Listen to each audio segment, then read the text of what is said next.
దశాబ్దాలు గడుస్తున్న ఓ mystery case ఇప్పటికీ కూడా అమెరికా పోలీసులను షేక్ చేస్తూ ఉంది.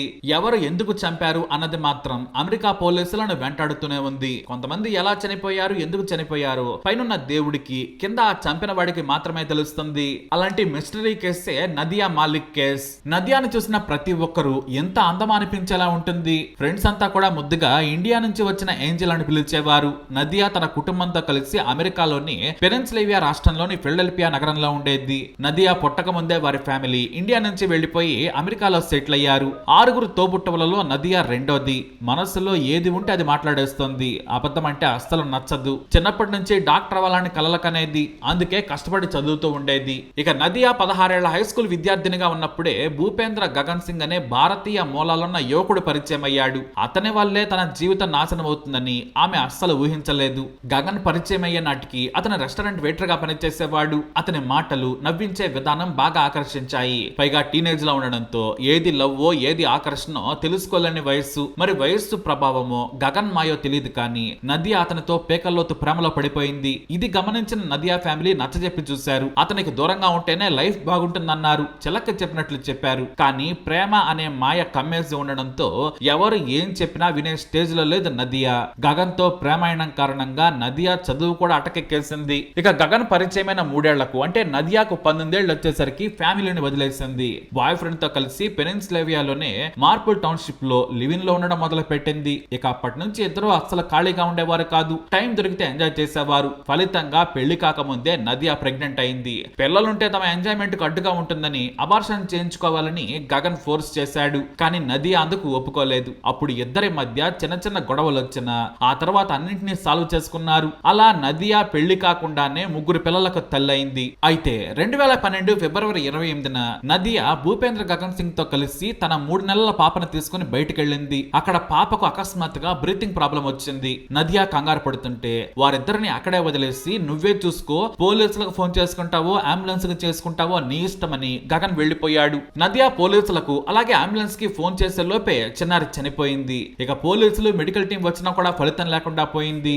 ఆ తర్వాత డాక్టర్లు కూడా పర్యవేక్షించారు. కానీ అప్పటికే పాప చనిపోవడంతో మస్కులర్ డిజార్డర్ అయ్యుండొచ్చని డాక్టర్లు అనుమానం వ్యక్తం చేశారు. పాపని పోస్ట్ మార్టం చేశారు. అయితే పాప అంత సడన్ గా చనిపోవడం అనేది అనుమానాస్పదంగానే ఉందన్నారు. పైగా చిన్నారి చనిపోవడానికి స్పష్టమైన కారణం లేదన్నారు డాక్టర్లు. పోలీస్ కేసు, పాప అంత్యక్రియలు అన్ని కూడా నదియానే హ్యాండిల్ చేసింది. ఆ టైంలో కనీసం ఎక్కడ ఉన్నావు, ఎలా ఉన్నావు అని గగన్ ఫోన్ కూడా చేయలేదు. ఈ సంఘటనతో నదియాకు తన లైఫ్ పై ఓ క్లారిటీ వచ్చింది. ఏదైనా సమస్య వస్తే గగన్ వదిలేసి వెళ్లిపోతాడని అర్థమైంది.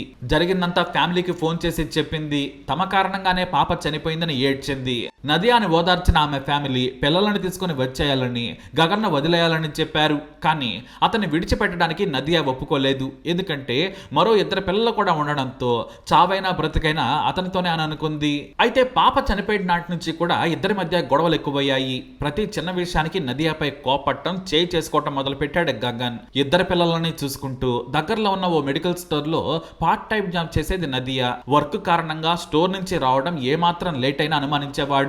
మెడికల్ స్టోర్ లో ఎవరితోనైనా ఎఫ్ఐఆర్ పెట్టుకున్నావా, నాకంటే బాగా చేస్తున్నాడా అంటూ మాటలతోనే హింసించేవాడు. అన్ని భరించిన పిల్లల ముందే గొడ్డును బాదినట్లు బాధేవాడు. ఇక భూపేంద్రతో ఉండడం కష్టమని నదియాకు అర్థమైంది. ఇంట్లో వాళ్ళకి ఫోన్ చేసి ఇంటికి వచ్చేస్తా అని చెప్పింది. వాళ్ళు కూడా ఓకే చెప్పారు. భూపేంద్ర నుంచి విడిపోయేందుకు మంచి టైం కోసం వెయిట్ చేసింది నదియా. ఈ టైంలోనే నదియాకు దామస్ సింగ్ అనే వ్యక్తి పరిచయం అయ్యాడు. అతను ఓ పక్క ఆర్మీలో పనిచేస్తూనే మరో పక్క ఇంజనీరింగ్ కూడా చదువుతున్నాడు. ఇద్దరి మధ్య స్నేహం పెరిగింది. దామస్ కు తన టాక్సిక్ రిలేషన్ గురించి చెప్పింది. దామస్ కూడా గగన్ ను వదిలేస్తే నీ లైఫ్ బాగుంటుందని సలహా ఇచ్చాడు. ఇక దామస్ ఎంకరేజ్మెంట్ తో 2014 జనవరిలో నదియా మళ్లీ చదువుకోవటం మొదలుపెట్టి మెడికల్ ఎంట్రన్స్ ఎగ్జామ్స్ కు ప్రిపరేషన్ స్టార్ట్ చేసింది. అయితే నదియా మళ్లీ చదవటం గగన్ కు అస్సలు నచ్చలేదు. తను చదువుకుని పై స్థాయికి వెళితే తను వదిలేస్తుందని భయపడ్డాడు. దీంతో ఆమె చదువుకోకుండా పనులు చెప్పడం మొదలు పెట్టాడు. అప్పటికి అన్ని చేస్తూ ఉండేది నదియా. చదువుకోవాల్సిన టైంలో నాకు టైం లేదంటే నదియాను కొట్టేవాడు. ఇప్పుడు చదివి ఎవరిని ఉద్ధరించడానికంటూ హింసించేవాడు గగన్. ఇక ఇదిలా ఉండగా ఫిబ్రవరి 9, 2014న నదియా తన అన్న ఖాలిద్ మాలిక్ కు ఫోన్ చేసి కాపాడు అంటూ ఏడవడం మొదలు పెట్టింది. గగన్ నన్ను బయటకు వెళ్ళనివ్వడం లేదు, ఇంట్లోనే బంధించాడని చెప్పింది. ఇంకా ఏదో చెబుతుండగానే కాల్ కట్ అయిపోయింది. మాలిక్ తిరిగి చెల్లికి ఫోన్ చేస్తే లైన్ కలవలేదు. ఇక ఆ మరుసటి రోజే మాలిక్ పోలీసులకు ఫిర్యాదు చేశాడు. సరాసరి పోలీసులతో కలిసి నదియా ఇంటికి వెళ్లారు. కానీ ఆ ఇంట్లో ఎవరో కనిపించలేదు. గగన్ దగ్గర ఉండే బ్లాక్ నిసాన్ కారు కూడా కనిపించలేదు. దీంతో కారులో ఎక్కడికైనా దూరంగా వెళ్ళుండొచ్చు అనుకున్నారు. అయితే అక్కడి నుంచి తిరిగి వెళుతూ ఉండగా మాలిక్ మొబైల్ కు నదియా నంబర్ నుంచి మెసేజ్లు వచ్చాయి. నువ్వు ఓడిపోయావు, ఆమెను ఎప్పటికీ చూడలేవు అని, నదియా కావాలంటే డబ్బులు ఇవ్వాలంటూ బ్లాక్ మెయిల్ మెసేజ్లు వచ్చాయి. వచ్చిన మెసేజ్ల ఆధారంగా పోలీసులు ట్రాకింగ్ మొదలు పెట్టారు. లొకేషన్ ఆధారంగా ఫిలడెల్ఫియా నుంచి వాషింగ్టన్, అక్కడి నుంచి న్యూయార్క్ వరకు ట్రేస్ చేశారు. చివరకు ఓహియోలో తిరుగుతున్న గగన్ అరెస్ట్ చేశారు పోలీసులు. అతని జేబులో ఉన్న Nadia phone, driving licence, car కి దొరికాయి. కానీ నదియా ఎక్కడుందో మాత్రం చెప్పలేదు. పోలీసుల కస్టడీలో గగన్ ఉండగా ఫిబ్రవరి 20, 2014న పోలీసులకు ఓ ఎనానిమస్ కాల్ వచ్చింది.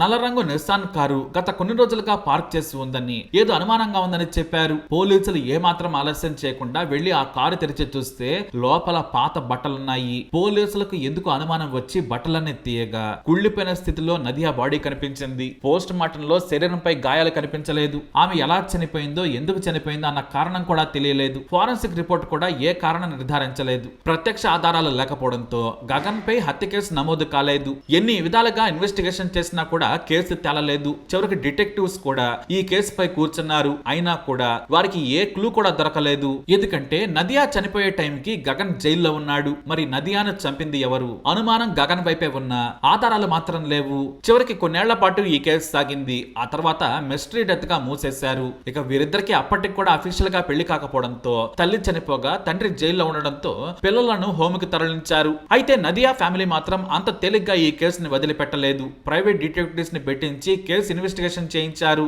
నదియాకు విషం ఇంజెక్షన్ ఇచ్చి చంపి ఉండొచ్చని డిటెక్టివ్ అనుమానం వ్యక్తం చేశారు. కానీ దానికి సరైన సాక్ష్యాలు మాత్రం లేవు. కాబట్టి కేసు రీఓపెన్ చేయడం కుదరలేదు. 2018లో గగన్ కు అనుకూలంగానే తీర్పు వచ్చింది. బెనిఫిట్ ఆఫ్ డౌట్ కింద అతను రిలీజ్ చేస్తూ $10 మిలియన్ నదియా కుటుంబానికి చెల్లించాలని ఆదేశించింది న్యాయస్థానం. నదియా చనిపోయి దాదాపుగా 11 ఏళ్ల పైనే అవుతుంది. కానీ ఇప్పటికీ ఆమెను ఎవరు హత్య చేశారు, ఎలా చంపారు, ఆధారాలు ఎందుకు లభించలేదు అనే ప్రశ్నలకు మాత్రం సమాధానాలు లేవు. తమ బిడ్డ చనిపోయే నాటికి తన వయస్సు కేవలం 22 ఏళ్లే అని, జీవితాన్ని పూర్తిగా చూడకుండానే దారుణంగా చనిపోయిందని తల్లిదండ్రులు కన్నీళ్లు పెట్టుకున్నారు. ఎప్పటికైనా తమ బిడ్డ చావుకి కారకులైన వారికి తగిన శిక్ష పడుతుందని ఎప్పటికీ నమ్ముతున్నారు నదియా తల్లిదండ్రులు. మరి నదియాను చంపింది ఎవరో అందరికీ తెలుసు. కానీ ఒక్క ఆధారం లేకపోవడంతో అతను ఇప్పుడు బయట తిరుగుతున్నాడు. మరి మీ అనుమానం ఏంటి? తప్పకుండా మీ అభిప్రాయాన్ని కామెంట్ ద్వారా తెలియజేయండి. ఈ వీడియో అప్డేట్స్ కోసం మై ఛానల్ ఫాలో అవ్వండి. తప్పకుండా సబ్స్క్రైబ్ చేసుకోండి.